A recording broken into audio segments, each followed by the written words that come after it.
Hey, good afternoon, everybody. It is June 23rd, 2025. We are in the Old Testament book of Proverbs. We are going to read chapter 25 and 26 today.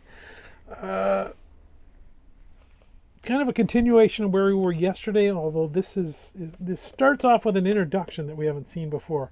And it's saying these are the Psalms of Solomon, but they're put together by people under Hezekiah. So maybe a 200 or 300 years difference between them, and I guess we see some repetition, we see some originality. So they're collecting in the time of Hezekiah, right before Judah goes into exile, Proverbs.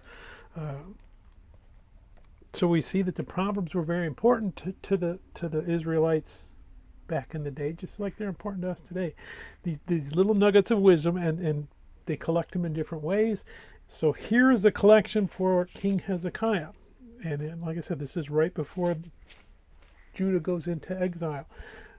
Some repetition, some rearranging of things, but again, that's to help us remember them, to remember these little nuggets that are pointing us to other sections of our Bible where we get that bigger idea. So let's go ahead and we're going to read Proverbs 25 and 26.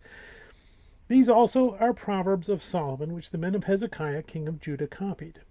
It is the glory of God to conceal a matter, but the glory of kings is to search out a matter. As the heavens for height and the earth for depth, so the heart of kings is unsearchable. Take away the dross from silver, and it will go to the silversmith for jewelry. Take away the wicked from before the king, and his throne will be established in righteousness. Do not exalt yourself in the presence of the king, and do not stand in the place of the great, for it is better that he say to you, "Come up here," than that you should be put lower in the presence of the prince whom your eyes have seen. Do not go hastily to court, for what will you do in the end when your neighbor has put you to shame? Debate your case with your neighbor, and do not disclose the secret to another, lest he who hears it exposes your shame and your reputation be ruined. A word fitly spoken is like apples of gold in settings of silver. Like an earring of gold and an ornament of fine gold is a wise rebuker to an obedient ear. Like the cold of snow in time of harvest, it is a faithful messenger to those who send to him, for he refreshes the soul of his masters. Whoever falsely boasts of giving is like clouds and wind without rain. By long forbearance a ruler is persuaded, and a gentle tongue breaks a bone. Have you found honey? Eat only as much as you need, lest you be filled with it and vomit. Seldom set foot in your neighbor's house, lest he become weary of you and hate you. A man who bears false witness against his neighbor is like a club, a sword, and a sharp arrow. Confidence in an unfaithful man in time of trouble is like a bad tooth and a foot out of joint. Like one who takes away a garment in cold weather, and like vinegar on soda is one who sings songs to a heavy heart. If your enemy is hungry, give him bread to eat, and if he is thirsty, give him water to drink. For so you will heap your coals of fire on his head, and the Lord will reward you. The north wind brings forth rain, and a backbiting tongue an angry countenance. It is better to dwell in a corner of a housetop than in a house shared with a contentious woman. As cold water to a weary soul, so is good news from a far country. A righteous man who falters before the wicked is like a murky spring in a polluted well.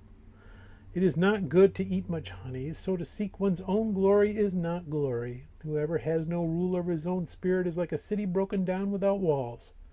As snow in summer and rain in harvest, so honor is not fitting for a fool. Like a flitting sparrow, like a flying swallow, so a curse without cause shall not alight. A whip for the horse, a bridle for the donkey, and a rod for the fool's back. Do not answer a fool according to his folly, lest you also be like him. Answer a fool according to his folly, lest he be wise in his own eyes. So we'll stop there for a second. So it seems like they're contradictory, but it depends on the situation that you're dealing with. So it's saying, hey, you know what?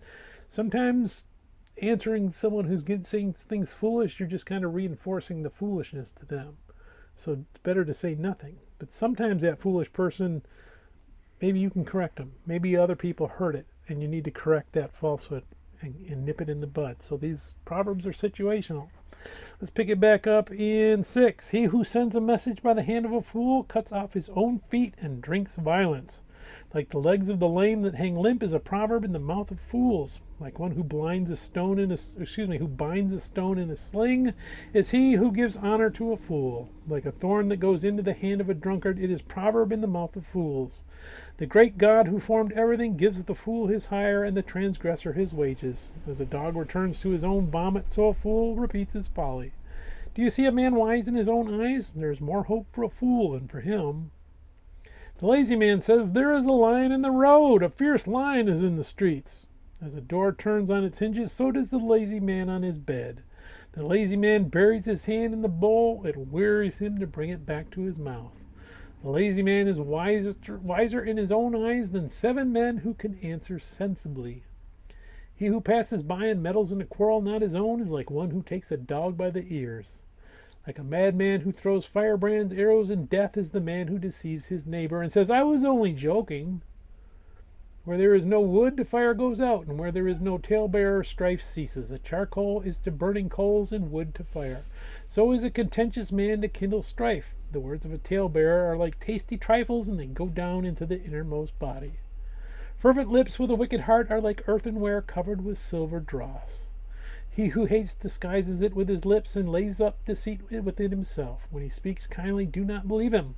For there are 7 abominations in his heart. Though his hatred is covered by deceit, his wickedness will be revealed before the assembly. Whoever digs a pit will fall into it, and he who rolls a stone will have it rolled back on him. A lying tongue hates those who are crushed by it, and a flattering mouth works ruin. May God bless reading of his word, and may God bless you. Bye.